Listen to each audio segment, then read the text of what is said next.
Você acorda às 5 horas da manhã, trabalha o dia inteiro, chega em casa, os filhos estão te esperando. É mais do que normal isso. O jantar, a louça, a lição de casa deles. E é só quando a casa finalmente silencia, lá para as 11, meia-noite, você abre o material para estudar. E 15 minutos após, bate aquele sono, aquela preguiça, aquele cansaço. Você fecha o caderno com culpa e pensa: amanhã eu compenso, amanhã eu estudo mais. E isso é mais do que comum. Eu mesmo passei por isso. Como eu já falei diversas vezes, trabalhava e estudava até a madrugada. Esse ciclo tem um nome, e não é falta de disciplina, não é falta de vontade, não é fraqueza, é a realidade de quem carrega uma vida real, enquanto tenta construir um futuro diferente, um futuro melhor para sua família. E é exatamente sobre essa pessoa que eu quero falar hoje, porque existe uma mentira que o mercado dos preparatórios repete sem parar, que para passar em concurso você precisa estudar no mínimo 8 horas por dia. E quem não consegue fazer isso está fadado à reprovação. Então você já começa a estudar uma defasagem emocional. Por quê? Você já fica imaginando que o seu concorrente está estudando 10, 8 horas por dia, 12 horas. Até pode estar tentando estudar, mas não quer dizer que ele está estudando tudo isso. Então isso é uma grande mentira e a neurociência está aí para te provar. Não é quantidade de horas, e sim a qualidade das horas ao qual você passa estudando. Eu já vi vários estudantes nessa minha carreira aí de mais de 2 décadas em sala de aula, coordenando, supervisionando, 8 horas livres estudando aí, montando grupinhos, fazendo aqueles famosos viradões e chegar no final, bomba, ficarem reprovados. Não são poucos, são muitos. E eu já vi estudantes com 2 horas fragmentadas entre o almoço no trabalho, os intervalos, no deslocamento para o trabalho, para casa e até mesmo durante algumas horas da madrugada, aprovarem na primeira tentativa. É difícil, mas não é impossível. A diferença não estava no tempo, estava no método adaptado a essa realidade. Então, não adianta ficar olhando o método que um estuda, o jeito que o outro estuda, se você não tem a disponibilidade que eles têm. Você não tem os recursos que eles têm. Tem que lutar, tem que brigar com a sua realidade. Isso sim, com a sua realidade você vai conseguir atingir o seu objetivo, sem precisar copiar alguém, sem precisar ficar esmolando alguém para lhe passar uma grade curricular que você acha que vai ser aprovado. Hoje eu vou te mostrar 5 pilares que transformam o estudante que trabalha no candidato mais perigoso do processo seletivo. Não porque ele tem mais tempo, mas porque ele desenvolveu algo que quem tem tempo demais raramente desenvolve. Sabe o que é? A precisão cirúrgica do estudo. Antes de chegar nos pilares, eu preciso mudar uma crença que provavelmente está te sabotando agora mesmo. Você acredita que quem tem mais tempo livre para estudar leva uma vantagem sobre você. E entendo que você pensa assim. Parece óbvio. Mais tempo, mais estudo, mais aprovação. Mas a neurociência cognitiva mostra o oposto em contextos de alta precisão. Em contexto de alta pressão. Quem tem tempo demais tende a estudar com baixa intensidade. Adia, dispersa, fica horas com material aberto como sem foco real. A restrição de tempo, quando a pessoa aprende a usá-la, força um estado cognitivo que a neurociência chama de atenção seletiva intensa. O cérebro sabe que tem pouco tempo e vai priorizar as suas informações. Além disso, quem trabalha desenvolve algo que o estudante de tempo integral raramente tem: tolerância à pressão. Você já lida isso com prazo, cobrança, decisão rápida, gestão de múltiplas tarefas todos os dias. Isso é treino cognitivo E é exatamente o perfil mental que uma prova de concurso exige. Você não está em desvantagem, você está mal direcionado. E há uma diferença enorme entre as duas situações. O problema não é seu tempo, e é que ninguém te ensinou como usar o tempo que você tem do jeito certo. Primeiro pilar, ele começa com a mudança de unidade de medida. Para medir seus estudos em horas, comece a medir em janelas de intenção. Uma janela de intenção é um bloco de 20 a 25 minutos, onde você tem um objetivo específico e só um: não estudar matemática, estudar progressão aritmética, não revisar história, resolver 10 questões de Segunda Guerra Mundial. Específico, executável e mensurável. Você vê que só o jeito de tratar a sua estrutura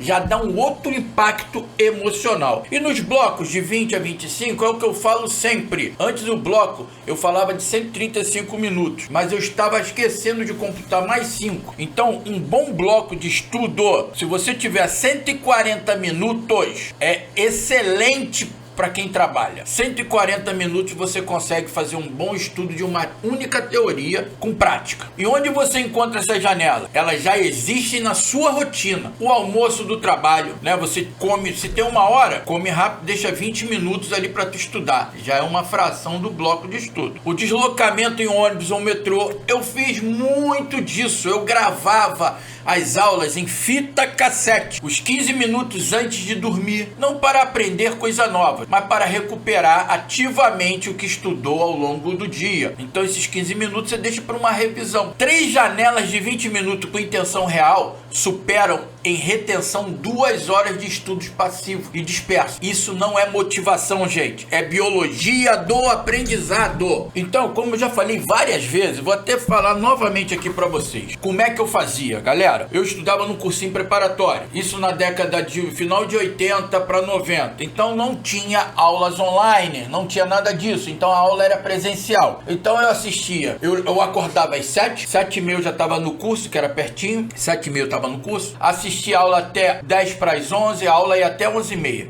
Eu assistia até 10 para as 11, vinha para casa para tomar banho, almoçar. Então eu pegava um ônibus aqui onde eu moro até chegar ao centro da cidade, num trânsito bom, levava em torno de 1 hora até chegar lá. Então eu ia ouvindo o conteúdo que eu já tinha gravado, era eu mesmo gravava. Então eu ia e voltava. Na volta era um pouco mais rápido devido ao horário. Dentro lá do trabalho, eu fazia meus cartões de revisão, de resumo. Então eu andava entregando, era contínuo, eu andava distribuindo documento nas ilhas do jornal, tudinho.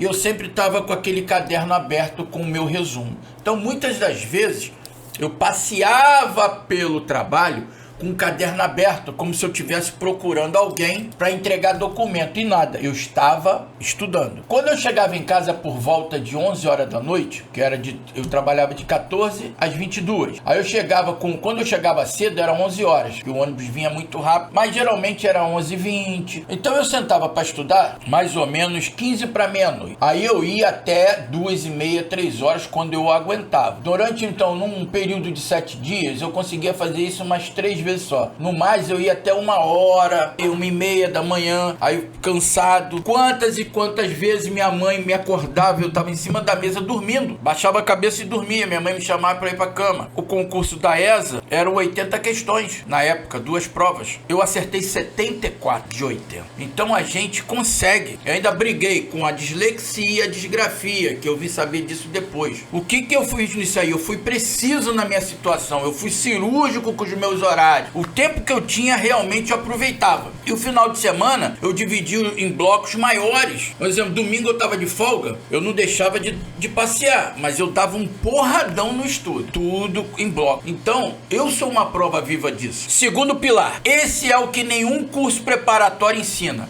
Porque não é sobre técnica, é sobre o peso que você carrega junto com o material de estudo. Existe um fenômeno que eu chamo de culpa parasita. É a sensação constante de que você deveria estar estudando quando está com a família. E que deveria estar com a família quando está estudando. E que deveria estar descansando quando estava fazendo qualquer outra das duas coisas. Pesava muito também em mim e com muitas pessoas. A gente não tem que ter culpa, tem que ter tempo para tudo. Não adianta você abrir mão da família para estudar e vice-versa, que aí acaba acertando uma e perdendo a outra. Tem que caminhar junto. A neurociência tem o nome para o custo cognitivo dessa culpa: ego deplete. Cada vez que você está presente num lugar, mas mentalmente em outro, o córtex pré-frontal gasta energia processando o conflito. Energia que deveria ir para o estudo, para a família, para o trabalho.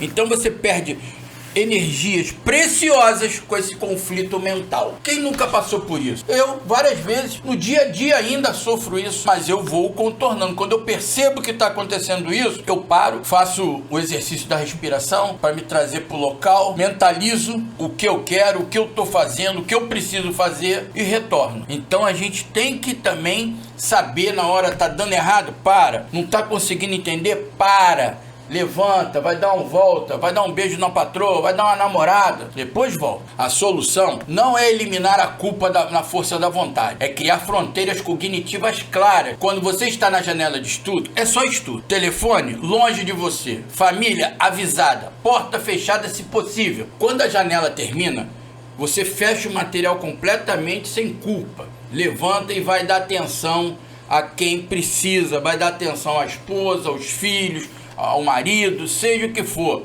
vai dar uma volta, sem culpa. Compartimentalização não é frieza, é respeito com o seu estudo, com a sua família e com o seu cérebro, que não consegue performar bem em dois lugares ao mesmo tempo. Então é por isso que às vezes você está pensando algo, está lendo uma matéria e daqui a pouco para onde eu estava estudando, o que aconteceu, porque o cérebro fica perdido. Terceiro pilar, e esse aqui vai contra tudo que você aprendeu sobre estudar para concurso. Quem tem pouco tempo não pode estudar o edital inteiro com a mesma intensidade. Se você tenta fazer isso, você distribui sua atenção em tantos conteúdos, acaba não consolidando nenhum de verdade. Eu costumo muito falar, é melhor você estudar 20% e acertar 80% da prova do que o contrário. Para isso, você precisa ter uma estratégia. Qual? Antes de começar a estudar, você tem que tirar um período para conhecer a sua banca, como ela costuma cobrar. E como se faz isso? Faz um levantamento dos últimos 6 concursos, disciplina por disciplina, vê a tendência de cada uma, que mais se repete, e vai colocando da que tem mais importância para que tem menos importância. Ali é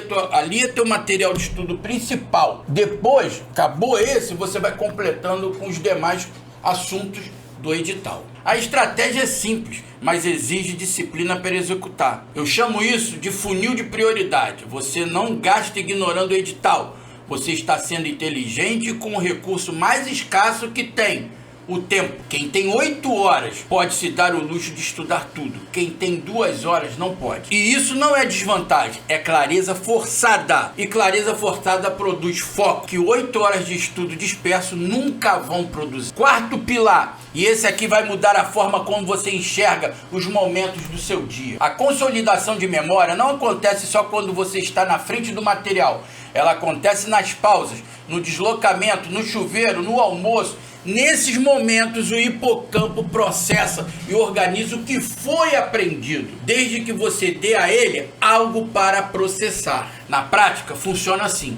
Depois de uma janela de estudo, no próximo momento livre, que é o difuso, no carro, no ônibus, caminhando, você tenta reconstruir mentalmente o que estudou, sem abrir o material, só a memória trabalhando. Na prática, funciona assim. Depois de uma janela de estudo, no próximo momento livre, no carro, no ônibus, caminhando, seja onde for, você tenta reconstruir mentalmente o que você estudou, sem abrir o material. Isso é o quê? Só a memória trabalhando ali sozinha, forçando. E isso nós chamamos de recuperação ativa em movimento.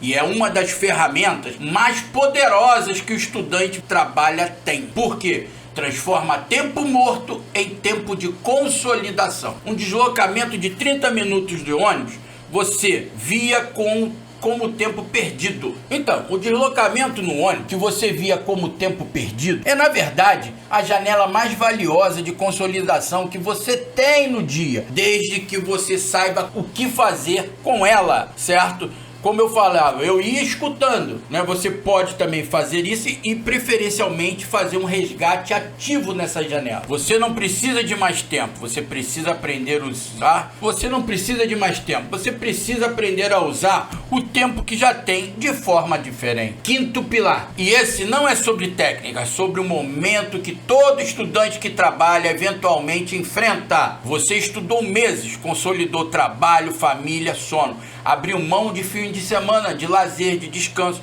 chegou na prova, deu o melhor que podia e não passou. Isso acontece. Eu mesmo passei na terceira tentativa para ela. Esse momento é um peso que quem nunca viveu não entende. Não é só a reprovação, é a sensação de que você sacrificou sua família por nada, que roubou tempo dos seus filhos por nada, que o esforço não foi suficiente, que talvez nunca seja. E é exatamente nesse momento que a maioria desiste, não na falta de capacidade, na ausência de uma perspectiva que muda o significado da reprovação. A neurociência do aprendizado tem um dado que poucos falam. Candidatos que passam em concursos concorridos têm em média 2,3 tentativas antes da aprovação. Não porque são menos inteligentes na primeira vez, porque cada tentativa produz dados que a próxima usa. A reprovação, quando analisada corretamente, é a maior fonte de inteligência de prova que existe. Depois de uma reprovação, as perguntas que importam não são por que eu não passei, são quais matérias me custaram mais pontos, quais tipos de questão eu errei sistematicamente, o meu tempo de prova foi bem gerido, meu estado emocional no dia atrapalhou meu desempenho. Essas respostas valem mais do que meses de estudo sem direção, porque elas apontam exatamente onde investir o próximo ciclo. Você não é o candidato que reprovou, você é o candidato que reprovou e voltou com mais informação do que tinha antes. Isso é uma vantagem, desde que você não desperdice ela na culpa. Os candidatos que aprovam em concursos concorridos raramente são os que tinham mais tempo, mais recurso ou mais inteligência.